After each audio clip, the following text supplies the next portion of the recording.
Welcome to Enter the Quote. My name's Oskar. My name's George. And this was my first episode doing this new format of interviewing Oskar. And I really enjoyed it. It definitely made me have to think in a different way. And I feel like, we were able to really delve into a lot of interesting stuff. And this was definitely it felt like the most emotional episode that we've done, I think. Like I could tell, even in the way you were talking, that you were really like going into your emotions and really trying to communicate them. And when someone does that, it does slightly change the cadence of how they speak, because you can see that this person, Oskar in this case, is like really going into their emotions, seeing how they do feel about something, and then expressing it. So it felt very, very real and very vulnerable, which was the main theme of this episode. It was good for me to have a reminder of, and definitely something that I still would like to do more of, but especially earlier in my life, this would have been a really good thing for me to hear as well. So yeah, really enjoyed it. Yeah. Thank you for saying that, George. Yeah, no, there's definitely been an awareness with this one of kind of dropping into something real and, not heady really at all, like just dropping into the body and really feeling what's going on and talking from that place. Both of the main discussion points of this episode are pretty fresh experiences and still have a lot of their emotional charge. So I think that's why that happened. But also your questioning, was really helpful for me to kind of get into what is kind of going on. And I'm really excited about this format because it seems the two times that we've done it just felt very felt rich, and I can see a lot of potential in it, because I think there's not really the option to kind of skirt over things and just touch on bits and pieces. There can be more of a directed inquiry, and I really hope you as the listener get a sense of that. So enjoy the episode. The essence of courage is to willingly feel our vulnerability. This is what allows us to respond to life with an undefended, wise heart. This is by a spiritual teacher called Brach. I love Brach's work. I feel that, a lot of what she emphasizes is what I'd kind of classify as the more feminine, or the kind of more feminine energy of receptivity, compassion, open-heartedness. And I know that having that focus in my own spiritual practice and in my own life it has to be something that I do actively, because it's not the sort of teachings and the sort of angle that I take naturally. I'd say I take more of a kind of traditionally masculine approach to things. So Tara Brach is really great at opening up this tenderness and this kind of receptivity and softness around things that I find really valuable. And this quote captures really what she's about, I think, in this area of vulnerability. So I was going to talk about something completely different, which I might still talk about later on, but I was just saying to George right before we started recording now, like I've just finished doing a workshop. It's like a sort of street art stencil workshop. And I've literally come through the door 15 minutes ago and sat down, and now we're recording this episode. And the workshop didn't go very well. So I've for the last since it finished, which was about it was about a couple of hours ago, I've just been in this like really low mood, because it's been like I have just been struggling with this sense of sort of failure or incompetence. And so I was thinking about talking about something else, but then I was just like, well, I do feel quite vulnerable, actually. I feel upset about it. I feel that I've kind of messed something up, and I have a lot of tools in terms of not completely believing that story. I don't wholeheartedly believe that I've done something terrible, or like something's really gone wrong. But there definitely is a story running about kind of incompetence and just like, what am I doing running workshops? I don't know what I'm doing. Basically that's kind of the story that's come up from it. So I thought I'd just talk about that in real time in a way. So essentially this workshop was working with young adults, teaching them how to do this, how to do stencils and artwork and stuff like that. And I thought I'd planned the workshop quite well, but I hadn't. In hindsight, it ended up just being shambles and just kind of me in the moment, just kind of firefighting and responding. Like everyone wanted to paint a canvas all at once, and I was only able to give my attention to one person at a time. And I don't think the instructions that I gave in terms of what people could be getting on with while they wait was clear enough. And so I think quite a lot of people ended up just kind of sitting around twiddling their thumbs, or not being, just being a bit discontent with how the session went. And I don't know that wasn't feedback, but that was my sense of just like, oh shit, this is a bit of a mess really. And I think I've started 2 lots of workshops, quite different styles of workshops, but they started in the same week. And so I've now got 2 sets of workshops each week for the next 4 weeks. And mate, it is a proper learning curve. Like it is like, both of them are really workshops that I'm aware of using the word should there, but they're the sorts of workshops that it would have been great for me to shadow someone doing them for a while before I actually did it. But because of circumstance, I've just been thrown in the deep end with it. And overall, I think I've kind of managed to do quite well. But this one today just felt like, oh shit, this really didn't go very well. So yeah, there's been these stories of failure and just being uncomfortable with the fact that I didn't do my best, and a bit of kind of imposter syndrome coming up, just like, are the people that are employing me, are they going to think like this person really doesn't know what they're doing, or is it, the workshop's going to get feedback that they weren't very well put together or something like that. And yeah, I think my initial response to it was just to feel very low energy and just quite glum. And then on the bus home, I was just kind of distracting myself with my phone, basically just went on Instagram and was just looking through that, and aware that I was doing that, just like, oh, I don't really want to be here. I don't want to be mulling over like how that went. I just want to kind of jump into this other thing. And so in terms of actually experiencing the vulnerability, I think talking about it now is me experiencing it. Also chatting with my girlfriend briefly about it was also experiencing it, and allowing it to be there. And it does feel like there's an okayness to feeling a bit sad about it and how it went, really.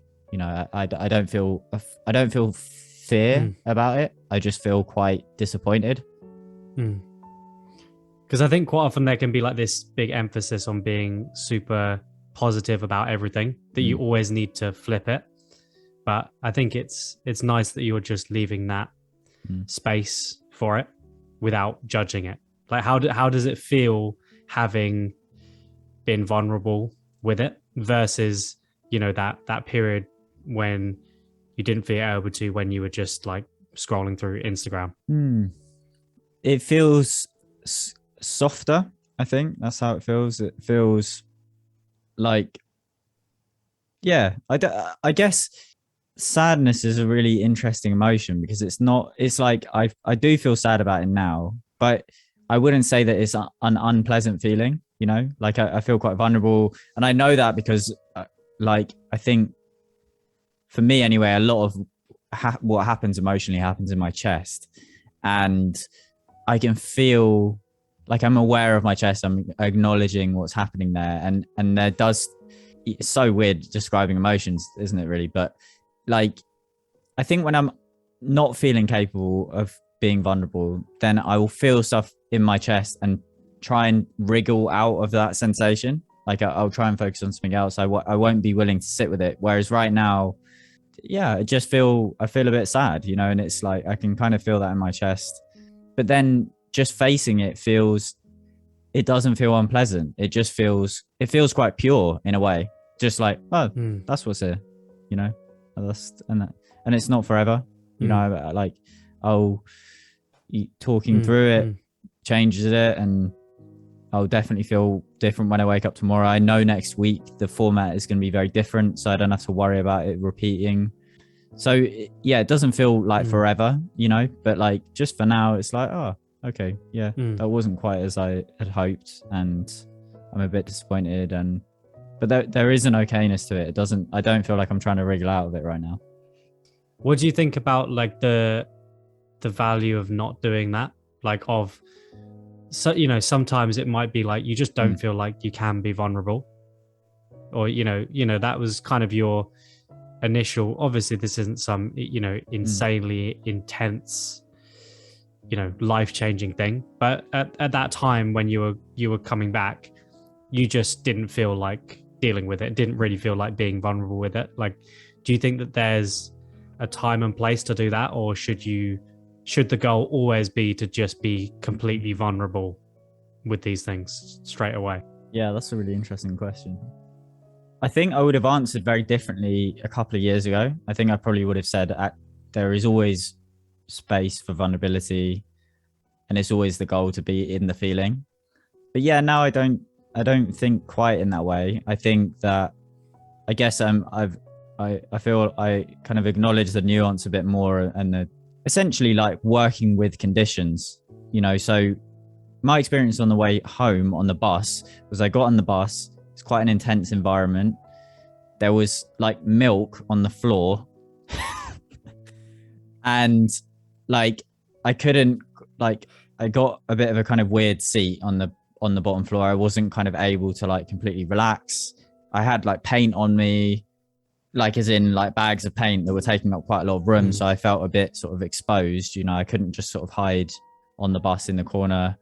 And I think if I had been more hard on myself to be like, all right, let's just feel, don't distract yourself.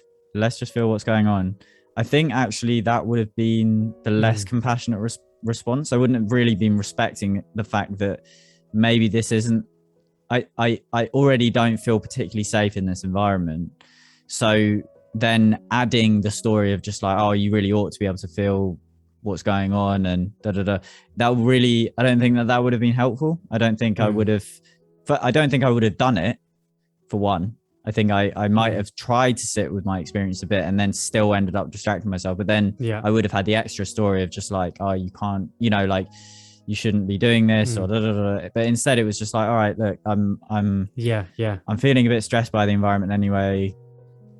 I can sit on Instagram, can get some sort of like little dopamine, thing going on, and just sort of have a pleasant little look through Instagram. And then I can deal with this when I'm in a safe environment, like right now, being at home, chatting with you, like just, and I've eaten now, and what I mean, like the settings, the conditions are much better basically. But I do think that for me feels like a learning process. It's not like there's a one size fits all. Here's the answer. If you're in these conditions, you don't go with it. If you're in these conditions, you do. Like, obviously there are times when you're in quite intense environments when it is good to go into the feeling of it too. I think it's like, it's an art really to know, to be able to gauge that. And I feel like I understand that play a bit better, but it's still a learning, I still don't get it right all the time. So yeah. So before we get back to the episode, if you are one of the people listening on Spotify, if you go onto like the homepage of the podcast, and right at the top, you can press follow, and then you can just leave a review, and you don't even need to like write anything. You literally just click 5 stars or however good you think the podcast is. And that's just a great way to show other people that it's a good podcast, and it shows Spotify that it's a good podcast, and hopefully it will start to show it to more people. So if you're on Spotify and you can, then please do that. Anyway, let's get back to the episode. Yeah, I like the word that you're using before of like compassionate, like the most compassionate thing to do in that sense, because I feel it sometimes it's like you're kind of got to coach yourself a little bit. It's like, can I, you're almost like a personal trainer or something. It's like, can you, can you manage this with, You're thinking about 𝗢𝗍𝗿, aren't you? Yeah. Yeah, I'm thinking about that same scene as well. Do you want it? I don't fucking want it. We probably lost about half our audience there. So yeah, like imagine you've got like a personal trainer who's kind of, they want to get the most out of you, but there's times where you can't keep pushing because it's going to be too much, and that's going to ruin the whole workout or mean that you're so destroyed that you can't recover for the next workout the next day. So I think it is really nice to have that kind of a compassionate view of like, am I ready for this? And really being honest with yourself of like, there might be some times where it is good to be vulnerable, but you might talk yourself out of it and be like, no, let me just watch something on Netflix instead. Yep. So you've really got to find out, because it's not always going to be one or the other. There's going to be times where, you don't feel like being vulnerable, but that's, the most important time to be vulnerable. And there are times where, this is just not the place. This is just not the right time to be opening up or to be, delving into some really tricky emotions, because maybe there's a more pressing issue. Maybe you need to be there for someone else. So it's not time for you to really go in and be exploring what's going on with you. Maybe you actually need to be there for someone else who's being vulnerable, or just some other situation in your life you need to deal with, Yeah. And as it says in this quote, when talking about vulnerability, this is what allows us to respond to life with an undefended, wise heart. And it says undefended there. And I think we, as a culture, definitely need the emphasis on becoming less defended, 100%. But there is also a time for defense.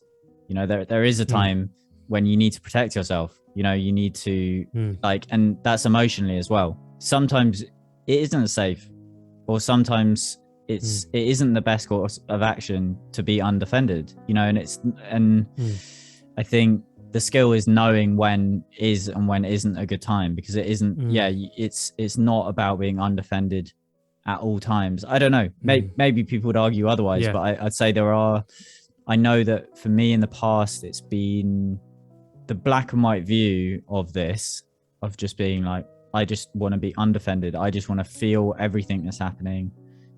That's an aim, has meant that I haven't been as careful with myself as I ought to have been in certain circumstances. Yeah. And sometimes the best course of action really, really is, and I genuinely believe this, to watch some Netflix. Like there are times where it's just not the time to process a certain thing. And the best thing to do is distract yourself, or to do something enjoyable, just something else. You know what I mean? Like it's not always the time to meditate on something.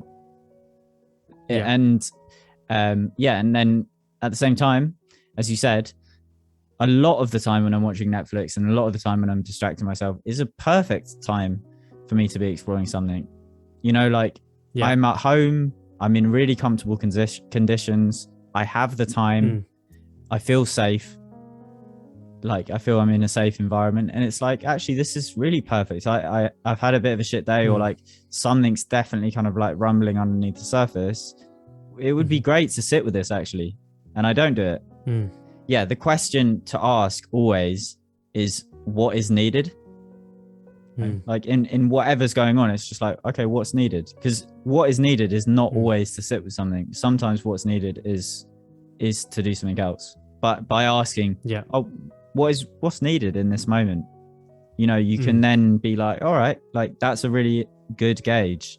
What is needed? It's like quite simple.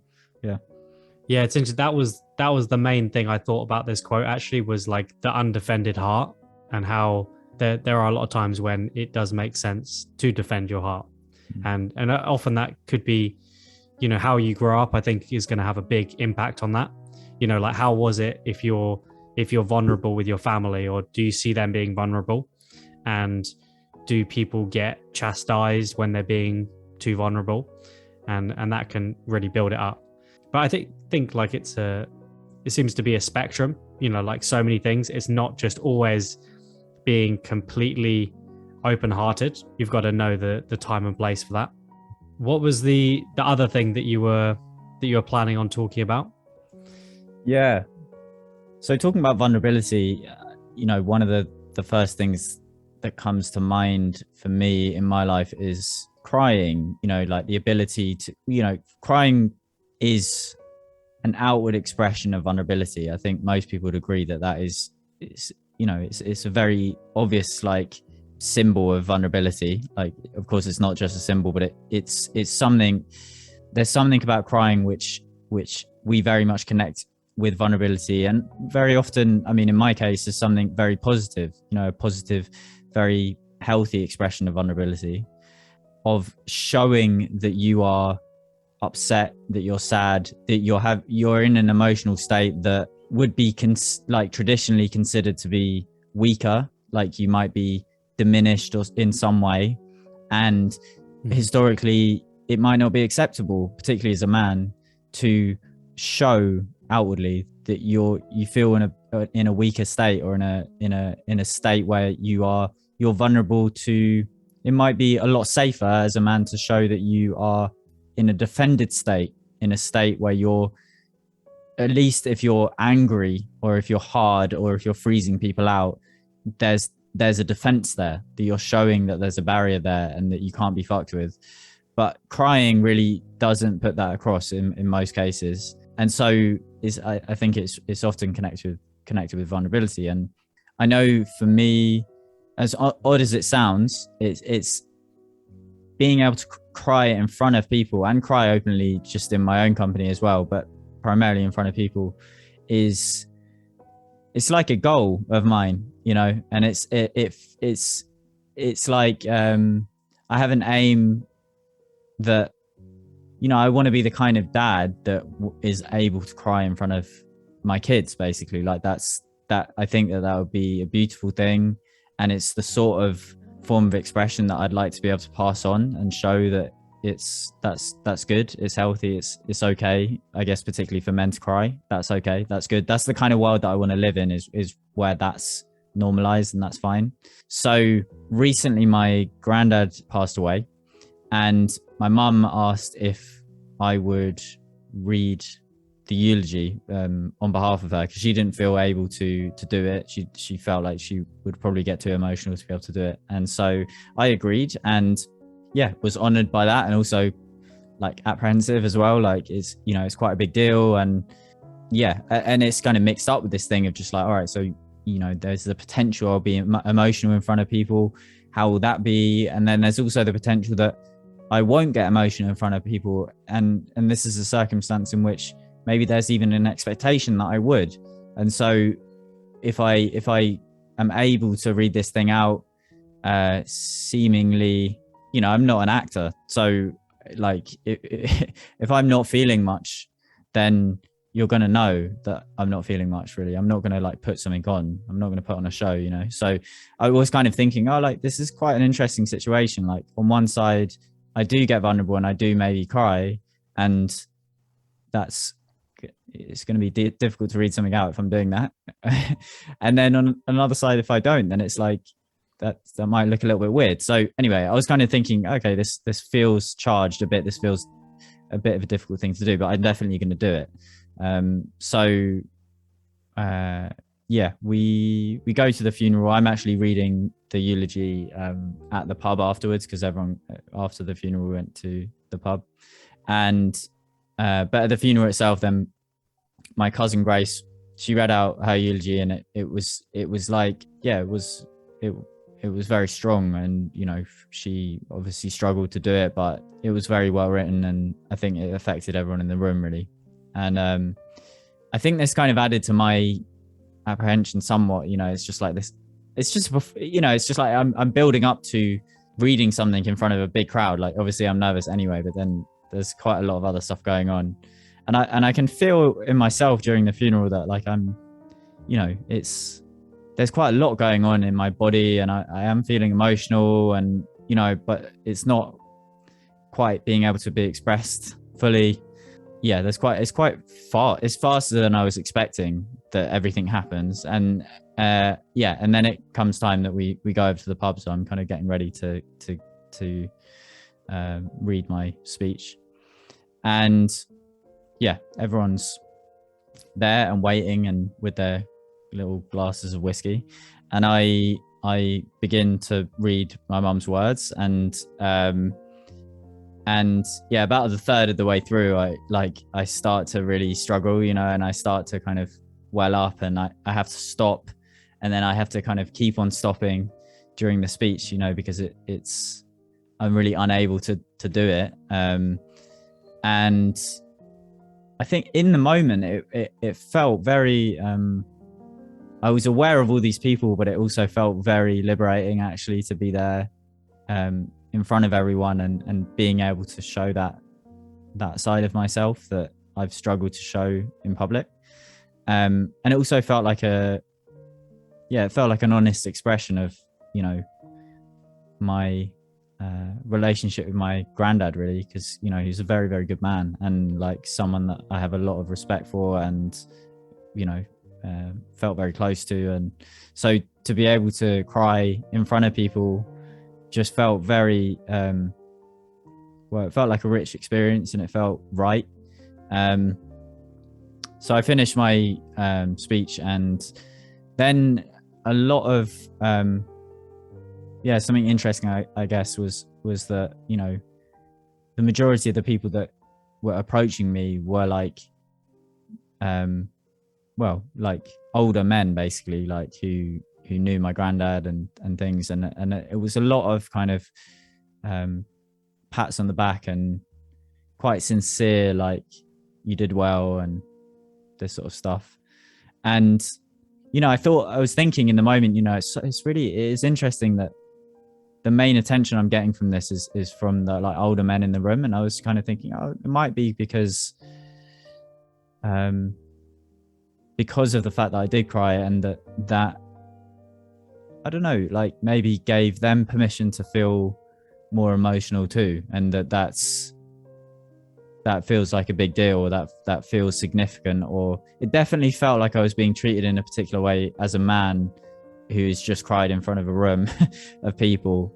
And I was really like happy with that, fine with that, you know, but it was an interesting observation as to who was kind of coming up to me after doing it. But yeah, overall the experience was very positive, you know, and it felt really good, and it feels like a step in my journey to being able to be more open-hearted and to feel what's going on more fully. And yeah, so it was an honor, really. Yeah. What do you think was kind of different about that situation, or what that meant you could really be vulnerable? Like, do you think there was something that was different that meant you could really let that emotion out, or, you know, why do you think that was? I've mentioned before, we've talked about crying at least a couple of times, I think, on the podcast, and one thing I mention is my usual experience of kind of welling up or like starting to get emotional, wanting to express myself in that way is like I'll be watching a film or listening to music or something like that, and I'll start to feel like crying. But then, because of this ambition that I have of being able to cry, I start getting quite excited about the fact that I'm just, oh yeah, like I'm gonna cry, this is great.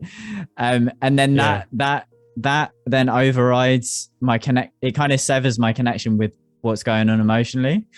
So it's sort of I sort of stopped myself in my tracks a bit with that emotion. But the difference between that and what was going on, you know, me reading this eulogy, is that like, well, like the emotion was stronger than it would be usually. And I don't know, I guess because of the context, that tie, when I became aware, like, oh, I'm going to cry, and then like stuff was kind of, you know, is this the right time? Or like this, like various stories started coming up about it. Then the emotion and the context of, you know, the funeral and the day that we had and things like that meant that was the dominant force, basically, was the emotion was the dominant force. So any sort of like halting or sort of somehow stopping myself was overridden. And so I think it was really just like the circumstances and the level of emotion. Whereas, you know, watching a film or listening to music, it's I'm really working with like a tiny, just I'm kind of working with kindling in a way, you know, and I've started this little fire and then I just blow out. Yeah. It makes me think of like a little, like there's some, I don't know, some blockage maybe. And then you just need this, you know, that nothing, or it's very hard for anything to get through this blockage of like a pipe or something. And the way to clear it is just like you need like a large volume of water, like a lot of pressure. Yeah. And that's what can really like blast through that. Yeah. And it sounds like this was like just an intense thing of just so much emotion being in that place. And that really helped kind of clear that, you know, that pipe so that, you know, things can just flow through more naturally when they need to. Yeah, definitely. And that's why, yeah, I guess that metaphor, I'd agree with that. And I think that's why for me there does feel something cumulative. It's not a build up of something, but it's or maybe it's kind of the opposite. It's like something's being eroded. And every time that I am able to cry or really get in touch with my emotions in that way, it feels like I'm getting it feels like that blockage is loosening ultimately, you know, like it's like particularly in front of other people, you know, it's just like, okay, this is becoming more normalized.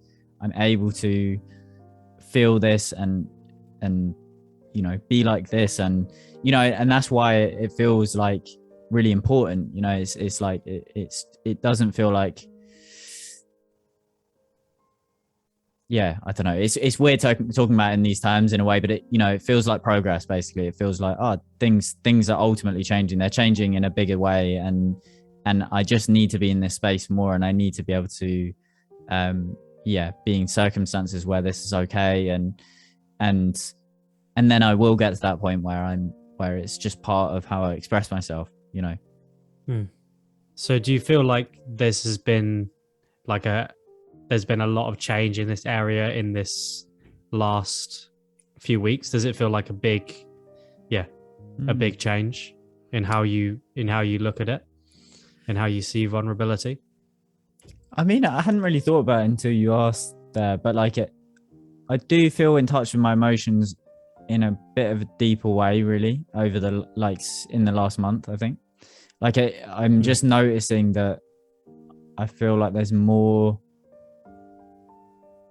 kind of more going on, like you know, I've got more awareness of what's going on emotionally, but something like, it's almost like things have kind of thawed a bit, you know, like there's frozen bits that have kind of started to thaw in my body, in my emotional life. And yeah, I have noticed that actually, and yeah, it feels great, you know, really. And also like because I'm doing this practice, the 𝗙𝗏𝗿 practice, so like a kind of heart-centered practice, I do that every day.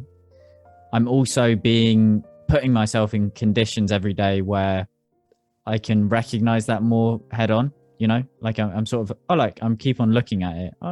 Cool. Oh yeah, there is change. There does feel like there's some change.